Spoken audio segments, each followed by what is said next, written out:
৯০-এর দশকে যাদের জন্ম তারা আসলেই ভাগ্যবান। সেই সময়টা যেন এক সুন্দর অনুভূতি। ১ টাকায় ৪টা নাবিস্কো লজেন্স কিনে বন্ধুদের সাথে ভাগ করে খাওয়ার আনন্দটাই ছিল অন্যরকম। বেলা বিস্কুটের কথা কি ভোলা যায়? খালি কিংবা চায়ের সাথে এর স্বাদ ছিল অতুলনীয়। স্কুলের টিফিনে এগুলোই ছিল আমাদের পরম বন্ধু। ছিল সিঙ্গারা আর স্কুলের গেটে বিক্রি হওয়া চালতার আচার। এসব খাবারের স্বাদ আমাদের শৈশবকে আরও বেশি রঙিন করে তুলেছিল। সে সময় আইসক্রিমওয়ালা বা হাওয়াই মিঠাই বিক্রেতাদের ডাক শুনলে যে যেখানে থাকতাম ছুটে যেতাম। ঘরের ফেলে দেওয়া পুরনো প্লাস্টিকের জিনিস বা ভাঙ্গা কাচের শিশি বোতল দিয়ে পাওয়া যেত শনপাপড়ি, কটকটির মতো মজাদার সব খাবার। সেই সামান্য জিনিসগুলো মুখে দিলেই মনটা যেন খুশিতে ভরে যেত। আর রঙিন হাওয়াই মিঠাইয়ের বাক্সটা তো ছিল যেন এক জাদুর বাক্স। ৯০-এর দশকের কথা শুনলেই মনে পড়ে ইকোনো ডিএক্স কলমের কথা। খাতায় আঁকি বুকি, কলম যুদ্ধ, ক্যালেন্ডার দিয়ে নতুন বইয়ের মলাট বাঁধানো, অ্যান্টেনা ঘুরিয়ে ঝিরঝিরে টেলিভিশন পরিষ্কার করার সেই সব দিনের কথা আজও মনে পড়ে।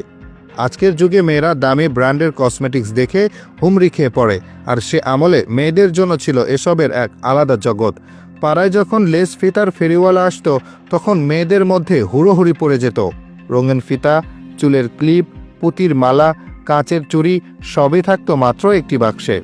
এখন এমন একটা সময় যে ডিশ টেলিভিশনের যুগটাই যেন হারিয়ে যাচ্ছে। এখন মানুষ স্মার্ট টিভিতে নাটক সিনেমা দেখে, ইউটিউবেই সব দেখে।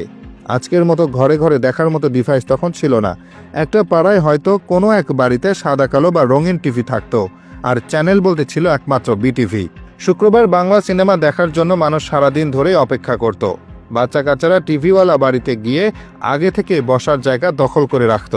তখনকার আমলে বাংলা সিনেমা, আলিফ লায়লা কিংবা ইত্যাদি দেখার যে উত্তেজনা তা হয়তো এখনকার কোনো প্রোগ্রামেও পাওয়া যায় না।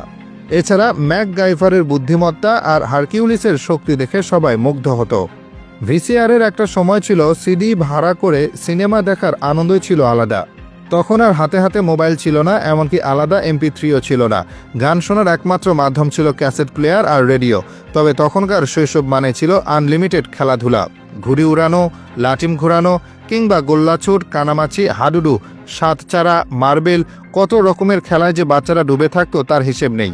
বৃষ্টির দিনে কাদা পানিতে ফুটবল খেলার পাশাপাশি গাছ থেকে পুকুরে ঝাঁপিয়ে পড়ার ছিল তখনকার বাচ্চাদের তুমুল আনন্দ। অবশ্য এগুলোর সাথে সাথে মায়ের বকা আর উত্তম মধ্যম ছিল একদম ফ্রি। সে আমলে নায়ক নায়িকাদের ছবিওয়ালা ফটোকার্ড পাওয়া যেত। যে যার পছন্দের নায়ক নায়িকার ছবি কিনে কিনে জমিয়ে রাখত। ৯০-এর দশকের সেই দিনগুলো হারিয়ে গেছে, কিন্তু তার স্মৃতিগুলো আজও অমলিন। সেই সময়টা আমাদের শিখিয়েছিল কিভাবে অল্পতেই খুশি থাকতে হয়, কিভাবে সবাই মিলেমিশে আনন্দ ভাগাভাগি করে নিতে হয়।